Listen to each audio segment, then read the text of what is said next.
Assalamualaikum warahmatullahi wabarakatuh. Perkenalkan, nama saya Mayang Sari. Saya dari Prodi Akuntansi, Fakultas Ekonomi dan Bisnis Universitas Muhammadiyah Makassar. Saya akan membacakan materi tentang analisis pendapatan modal. Simak video selanjutnya. Analisis penganggaran modal. Apa sih analisis penganggaran modal tersebut? Penganggaran modal adalah proses yang digunakan bisnis untuk mengevaluasi proyek atau investasi besar yang potensial membangun pabrik baru atau mengambil saham besar dalam usaha luar. Adalah contohnya inisiatif yang bisa memerlukan penganggaran modal sebelum disetujui atau ditolak oleh manajemen. Selanjutnya, proses penganggaran modal. Proses penganggaran modal tersebut terdiri dari 4. Yang pertama, menghasilkan ide investasi. Masyarakat utama penganggaran modal adalah menghasilkan ide-ide investasi modal yang baik. Banyak ide investasi dapat diperoleh dari berbagai sumber seperti manajemen, senior manajer, departemen, manapun atau sumber-sumber eksternal. Dan yang kedua yaitu perencanaan anggaran modal.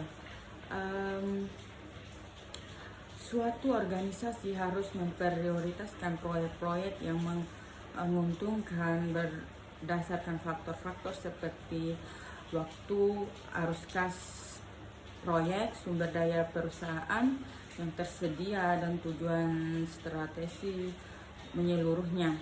Beberapa proyek yang tanpa menjanjikan secara individual akan tidak diinginkan secara strategi karena masalah keuangan dan sumber daya lainnya. Memprioritaskan dan menjadwalkan proyek menjadi sangat penting. Selanjutnya, yang ketiga, periksa proposal individu. Para manajer harus mengumpulkan informasi untuk memperkirakan arus kas untuk setiap proyek guna menentukan pendapatan yang diharapkan, dan untuk menerima atau menolak investasi modal tergantung pada arus kas yang diharapkan diterima melalui investasi masa depan. Terus yang keempat atau yang terakhir itu mengawasi dan melakukan post audit. Manajer harus melacak dan mengikuti keputusan penganggaran modal. Mereka harus menganalisis kinerja dengan membandingkan hasil aktual dengan hasil yang diproyeksikan, dan harus menyatakan alasan mengapa hasil tersebut tidak sesuai dengan kinerja agar penganggaran modal efektif. Lakukan audit pasca untuk mengidentifikasi kesalahan dalam proses. Peramalan ini akan meningkatkan operasi bisnis.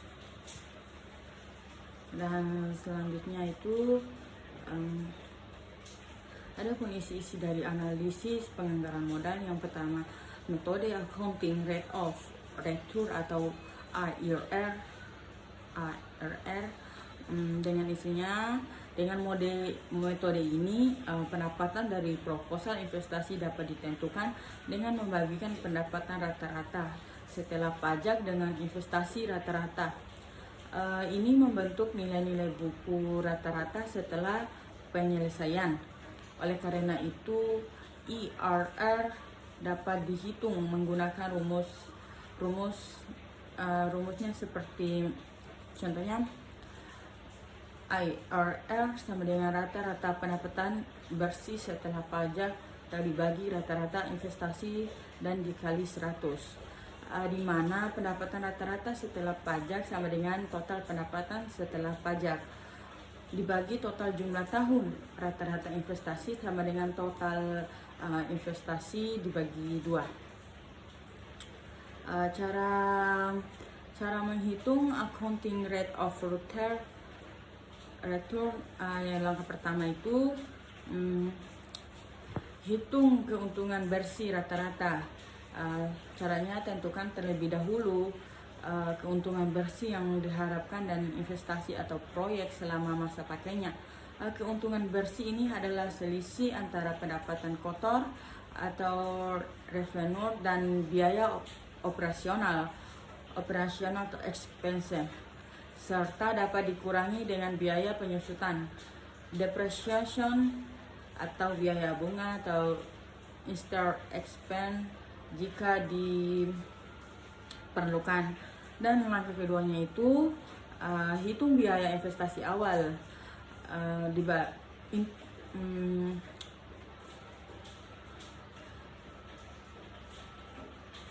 Initial investment mencakup total biaya yang dikeluarkan untuk memulai investasi atau proyek, termasuk biaya pengembalian aset, biaya inflasi, instalasi, dan biaya lain yang terkait. Dan langkah ketiga yaitu rumus perhitungan ARR. Setelah pendapatan nilai keuntungan bersih rata-rata dan biaya investasi awal, gunakan rumus berikut untuk menghitung ARR. Langkah keempat, rumusnya itu ARR sama dengan dalam kurung keuntungan bersih rata-rata dibagi biaya investasi awal tutup kurung dikali 100%. Sebagai contohnya, jika keuntungan bersih rata-rata investasi adalah sebesar 10 juta rupiah per tahun dan biaya investasi awal adalah 100 juta, maka ARR sama dengan dalam kurung 10 juta tersebut dibagi 100 juta tersebut tutup kurung dikali 100%, dan yang hasilnya itu 10%. Jadi ARR dari investasi tersebut adalah 10% per tahun. Yang kedua itu metode payback periode atau PBP. Apa sih PBP tersebut? Payback periode adalah metode sederhana dalam analisis investasi yang digunakan untuk mengukur berapa lama waktu yang dibutuhkan untuk mencapai mengembalikan modal atau investasi awal yang dikeluarkan. Metode ini merupakan bentuk analisis penganggaran modal yang disederhanakan. Kelemahan utamanya adalah bahwa metode ini merupakan teknik yang tidak akurat. Metode periode pengambilan modal digunakan oleh sebagai besar manajer karena memberikan hasil yang cepat. Mengenai nilai real yang diusulkan untuk suatu proyek, artinya metode ini mencakup pada jumlah tahun total yang dibutuhkan untuk memperoleh sebagai indikator likuiditas perusahaan. Jika perusahaan selalu menghadapi masalah likuiditas, memperpendek periode pengambilan modal akan menjadi pilihan yang lebih baik. Payback periode, adapun hitungannya itu yaitu payback periode sama dengan jumlah tahun penuh hingga pemulihan ditambah dalam kurung biaya yang belum dipulihkan pada awal tahun lalu tutup kurung dibagi arus kas selama tahun lalu. Cara hitungnya itu menggunakan rumus payback dalam menghitung periode. Unsur penting yang harus kamu dapatkan nilai adalah profit atau kas neto yang dihitung per tahun. Apabila kas neto sebuah perusahaan selalu sama dihitung per tahun di tiap tahunnya, maka rumusnya sebagai dicontoh, payback periode atau PP sama dengan dana investasi awal dibagi kas neto. Jika kas neto sebuah perusahaan berbeda-beda, kamu harus menggunakan unsur-unsur berikut. Keterangannya itu N itu sama dengan tahun terakhir yang nilai kumulatif kasnya sebelum mencapai modal. Kalau A itu jumlah dana investasi atau modal awal. Kalau B jumlah kumulatif arus kas tahun KN, kan N itu tahun, dan C itu jumlah kumulatif arus kas tahun ke kurang N tambah 1 dalam kurung.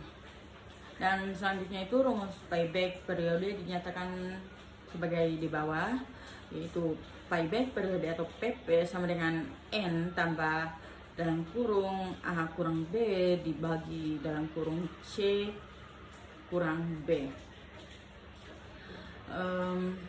Contohnya ya, contoh perhitungannya. Adapun contohnya itu adalah perhitungan payback periode untuk arus kas tetap dan arus kas berubah tiap tahun. Contoh soal pertama, sebuah perusahaan bernama PT Contoh Makmur melakukan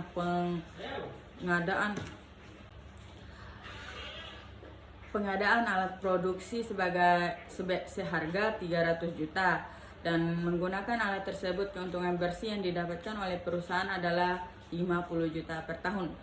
Berapa payback periode alat produksi tersebut?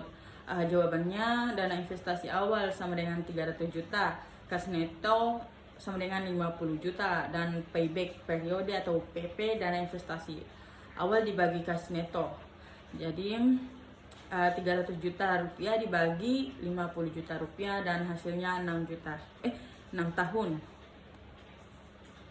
Dan selanjutnya itu metode Net Present Value atau NPV.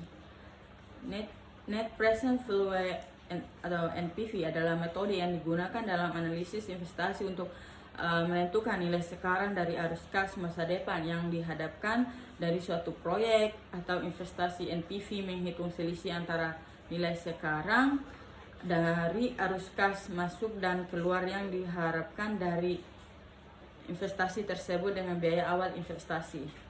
Dalam perhitungan Net Present Value, arus kas masa depan diestimasi dan kemudian diskon kembali ke nilai sekarang dengan menggunakan tingkat diskon yang tepat.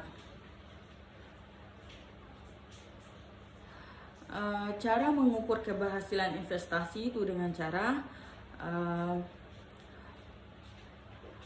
dapat digunakan untuk mengukur keberhasilan investasi dalam jangka tertentu. Rumus dan cara hitungan Net Present Value berikut adalah rumus yang digunakan untuk menghitung Net Present Value atau NPV. Rumusnya itu, adapun rumus Net Present Value yaitu sama dengan NPV sama dengan min C0 ditambah sigma dalam kurung C1 dibagi dalam kurung 1 tambah R tutup kurung, di mana C0 yaitu biaya awal investasi dan C1 arus kas pada tahun 1. Kalau R itu tingkat diskonto. Cara menghitung NPV adalah sebagai berikut. Yang pertama, tentukan biaya awal investasi, arus kas masuk dan arus kas yang keluar yang diharapkan dari investasi tersebut, serta tingkat diskonto yang akan digunakan. Yang kedua itu hitunglah nilai sekarang dari setiap arus kas dengan membagi setiap arus kas dengan dalam kurung 1 tambah R pangkat I, di mana I adalah tahun dari arus kas tersebut. Yang ketiga, jumlah nilai sekarang dari semua arus kas untuk mendapatkan nilai sekarang. Kurangi nilai sekarang total dengan biaya awal investasi untuk mendapatkan NPV. Oke. Selanjutnya itu metode Internal Rate of Return atau IRR. Internal Rate of Return atau disingkat menjadi IRR adalah indikator dalam keuangan yang digunakan untuk mengukur tingkat pengambilan modal yang digunakan untuk menjalankan usaha. Jika suatu usaha memiliki nilai IRR yang lebih besar dari bunga pinjaman atau kredit bank yang menjadi sumber modal usaha, maka usaha tersebut layak untuk diberikan pinjaman. Sebaliknya, jika nilai IRR suatu usaha lebih kecil dari bunga kredit bank, maka usaha tersebut tidak layak mendapatkan pinjaman dari bank. Artinya, IRR merupakan indikator keuangan yang sangat penting untuk menganalisis kesuksesan suatu usaha ke depan agar bisa mendapatkan investasi termaksud dalam bentuk kredit bank. Contoh soal dan cara menghitung internal rate of return. Rumusnya itu berikut. Menghitung besar internal rate of return yaitu IRR sama dengan dalam kurung laba usaha dibagi modal sendiri dikali 100%. Rumus lain dari IRR sebagai berikut. IRR sama dengan I1 ditambah dalam kurung NPV1 dibagi NPV1 ditambah NPV2 dikali dalam kurung I2 dan kurang I1. I1 itu tingkat diskonto yang menghasilkan NPV positif dan sedangkan I2 itu tingkat diskonto yang menghasilkan NPV negatif. NPV1 yaitu Net Present Value positif sedangkan NPV2 itu Net Present Value negatif. Selanjutnya itu contohnya seorang perusahaan mengeluarkan modal senilai sebesar 50 juta rupiah untuk usaha yang baru dirintisnya. Menurut estimasi, usaha tersebut akan mendatangkan laba senilai 4 juta rupiah. Ditanya, berapa IRR usaha tersebut? Apakah usaha tersebutlah yang mendapatkan pinjaman atau kredit bank? Dan jika bunga yang ditawarkan sebesar 12%, jawabannya itu IRR sama dengan dalam kurung laba usaha dibagi modal sendiri dikali 100%. Yang mana 4 juta laba usahanya dan modal awal sendiri yaitu 25%. Jadi 4 juta dibagi 4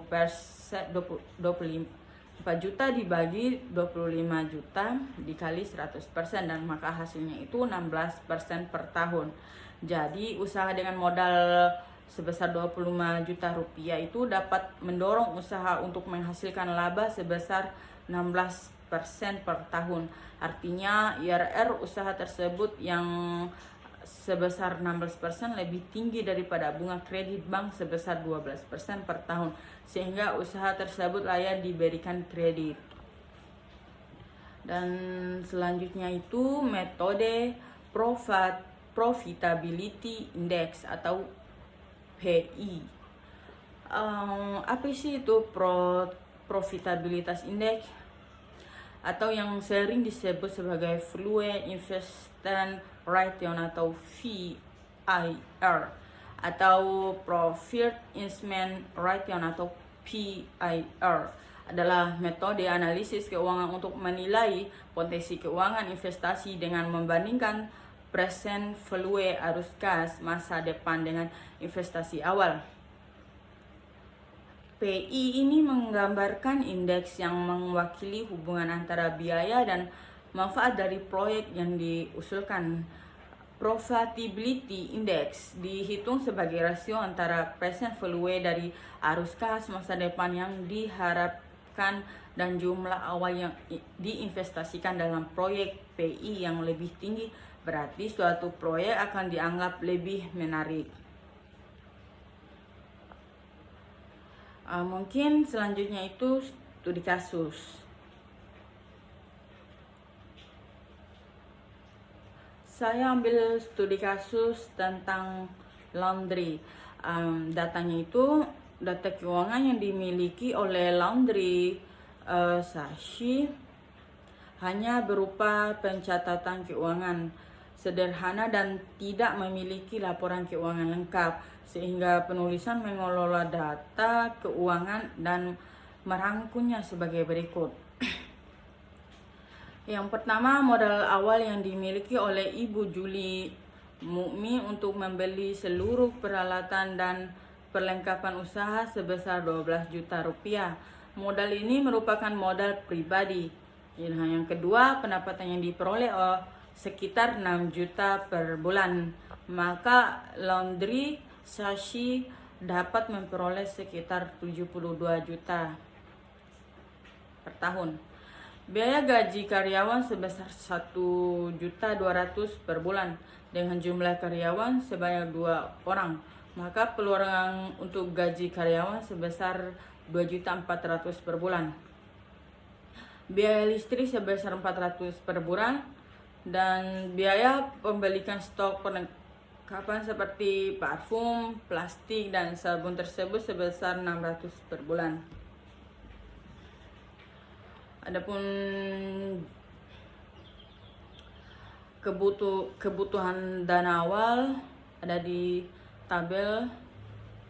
Nama akunnya itu peralatan dan perlengkapan.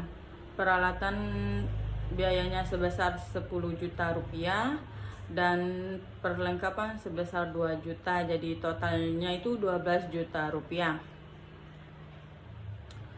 Ada tabel kedua yaitu penyusutan.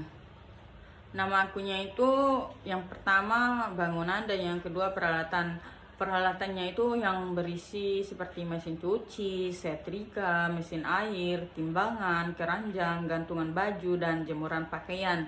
Dan adapun harganya itu bangunan 400.000, mesin cuci 400.000, setrika 200.000, mesin air 120.000, timbangan 30.000, keranjang 30.000, gantungan baju 15.000, dan jemuran pakaian 150, dan jumlahnya itu 1.345.000.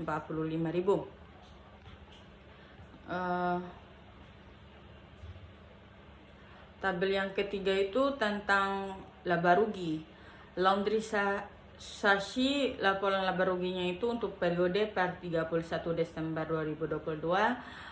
Pendapatan usahanya itu pendapatan usaha yang berisi pendapatan jasa sebesar 72 juta rupiah. Jumlah pendapatan itu 72 juta rupiah. Beban usaha terdiri dari beban gaji sebesar 28.800.000 rupiah, beban penyusutan peralatan sebesar 1.345.000 rupiah, beban listrik sebesar 4.800.000 rupiah, dan beban perlengkapan sebesar 7.200.000 rupiah. Jadi jumlah bebannya itu sama dengan 42.145.000 rupiah. Jadi kalau 72 juta dikurang 42.145.000 yaitu hasilnya 29.855.000. Jadi laba bersih dari Laundry Sashi yaitu sebesar 29.855.000 rupiah. Adapun aliran kas Laundry Sashi yaitu sama dengan laba bersih ditambah penyusutan. Kan laba bersihnya tadi 29.855.000 dan ditambah penyusutan tersebut 1.345.000.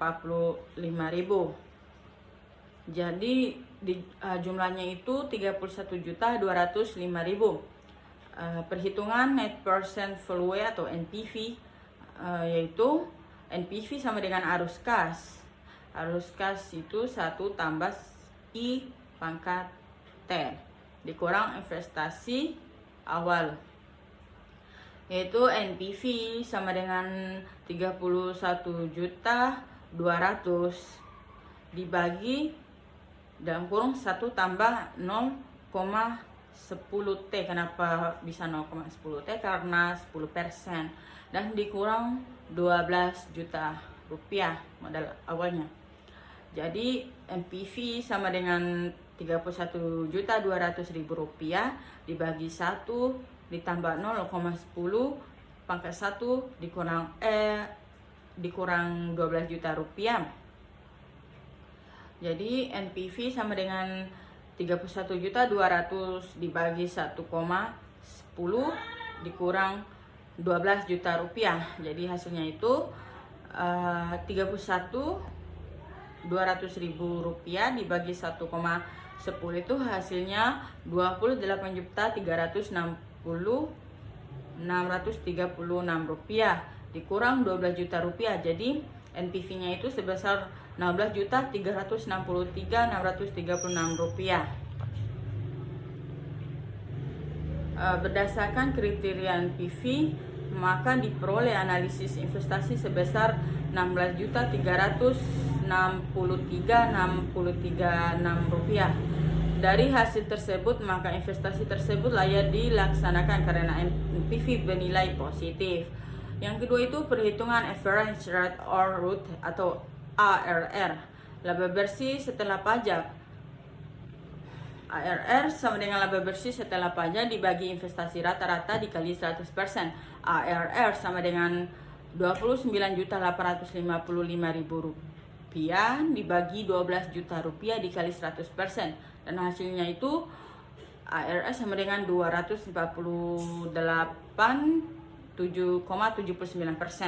Berdasarkan kriteria ARR, maka diperoleh analisis investasi sebesar 248,79%. Dari hasil tersebut, maka dapat diketahui bahwa ARR lebih dari minimum atau dalam kurung 248,79%, lebih dari 20%, maka proyek layak untuk dilaksanakan.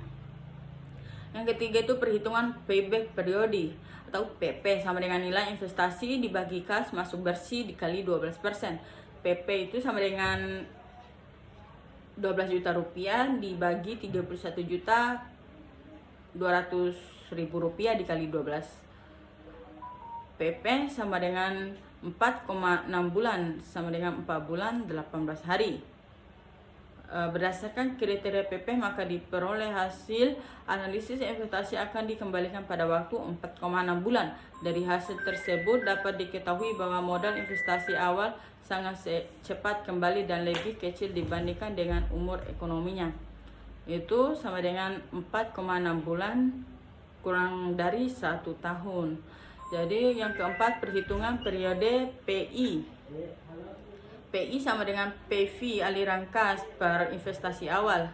PI sama dengan Rp28.363.636 dibagi Rp12 juta. PI-nya itu sama dengan 2,36.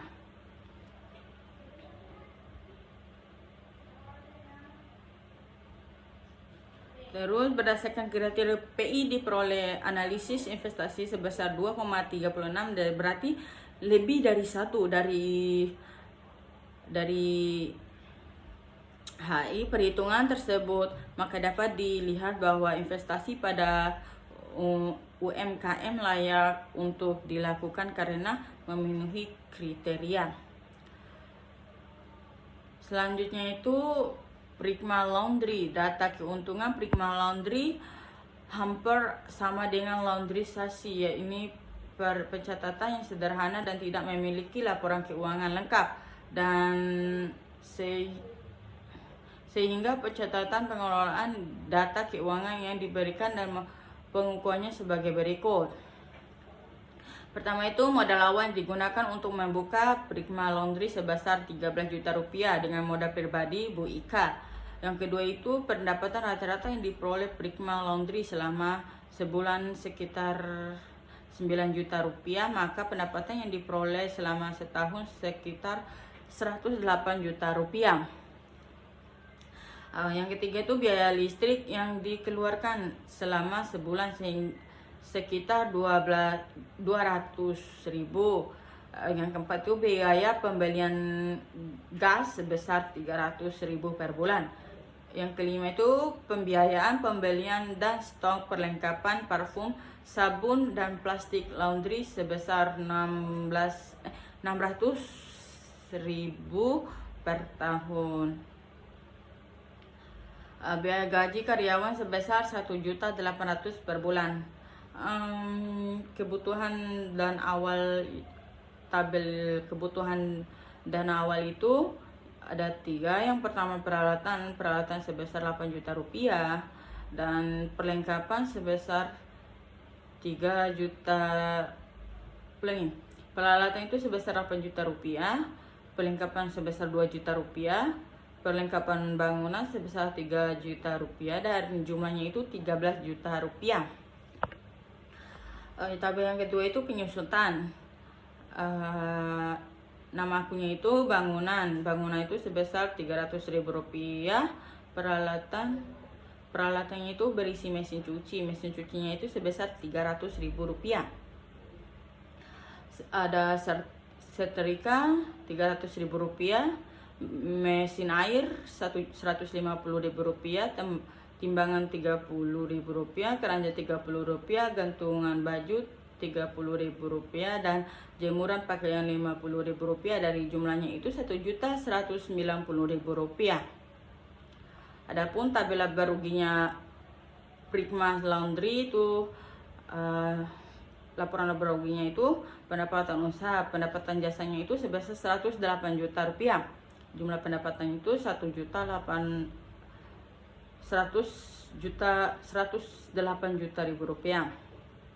Beban usaha itu terdiri dari beban gaji sebesar Rp21.600.000, beban penyusutan peralatan sebesar Rp1.190.000, beban listrik sebesar Rp2.400.000, beban perlengkapan sebesar Rp7.200.000, dan beban gas sebesar Rp3.600.000.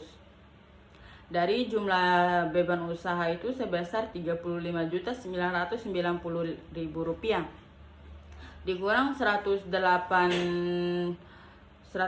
juta itu hasilnya itu Rp72.010.000. Jadi laba bersihnya itu sebesar Rp72.010.000. Adapun arikas laundryisasi itu laba bersih ditambah penyusutan sama dengan Rp72.010.000 ditambah Rp1.190.000 sama dengan Rp73.200.000. Menghitung net present flow atau NPV. NPV arukas sama dengan 1 tambah 1 pangkat T investasi awal. NPV sebesar sama dengan Rp73.200.000 dibagi 1 tambah 0,125 pangkat T kurang Rp8 juta, yaitu NPV Rp73.200.000 dibagi 1,125 dikurang 8 juta. Jadi hasilnya itu NPV Rp65.666.000 dikurang 8 juta itu sama dengan Rp57.666.000. Berdasarkan kriteria NPV maka diperoleh analisis investasi sebesar Rp56.666.666. Dari hasil tersebut maka investasi tersebut layak dilaksanakan karena NPV bernilai positif. Yang ketujuh itu perhitungan average rate of return atau IRR. IRR sama dengan laba bersih setelah pajak dikurang investasi rata-rata dikali 100%. IRR sama dengan Rp73 juta dibagi 13 juta dikali 100%. IRR sama dengan 563,07%. Berdasarkan IRR maka diperoleh investasi sebesar 563,07%. Dari hasil tersebut maka dapat diketahui bahwa ARR lebih dari minimum kan dalam kurung 563,07%, kurang lebih 20%, maka proyek layak untuk dilaksanakan. Yang ketujuh itu perhitungan payback periode atau PP sama dengan nilai investasi dibagi kas masuk bersih dikali 12%. PP sama dengan Rp13 juta dibagi Rp73.200 dikali 12. PP sama dengan 21 bulan per 2 bulan 3 hari. Dalam kurung 2 bulan 3 hari. Berdasarkan kriteria PP maka diperoleh hasil analisis investasi akan kembali pada waktu 2,1 bulan. Dari hasil tersebut dapat diketahui bahwa modal investasi awal sangat cepat kembali dan lebih kecil dibandingkan dengan umur ekonomis dalam kurung 2,1 bulan atau kurang lebih dari 1 tahun. Yang ke-8 itu perhitungan periode indeks atau PI. PI sama dengan PV aliran kas dibagi investasi awal. PI sama dengan Rp65.666.666 dibagi Rp13 juta dan hasilnya itu 5. Berdasarkan kriteria PI maka diperoleh analisis tersebut sebesar 5 lebih dari 1. Dari hasil perhitungan tersebut maka dapat dilihat bahwa investasi pada UMKM layak untuk dilakukan karena memenuhi kriteria. Jadi itu materinya. Dan adapun kesimpulannya itu yaitu analisis penganggaran modal perusahaan adalah proses evaluasi dan nilai perusahaan melalui metode seperti payback periode, net present value atau NPV, internal rate of return atau IRR, dan profitability index PI. Perusahaan dapat menentukan apa suatu proyek layak untuk dilaksanakan, penganggaran modal yang baik, memastikan alokasi sumber daya yang optimal, meminimalkan risiko, dan meningkatkan portabilitas perusahaan dalam jangka panjang. Proses ini juga penting untuk mendukung pertumbuhan bisnis dan mencapai tujuan strategis perusahaan. Baik, terima kasih, itu saja materinya. Adapun kekurangannya saya mohon maaf.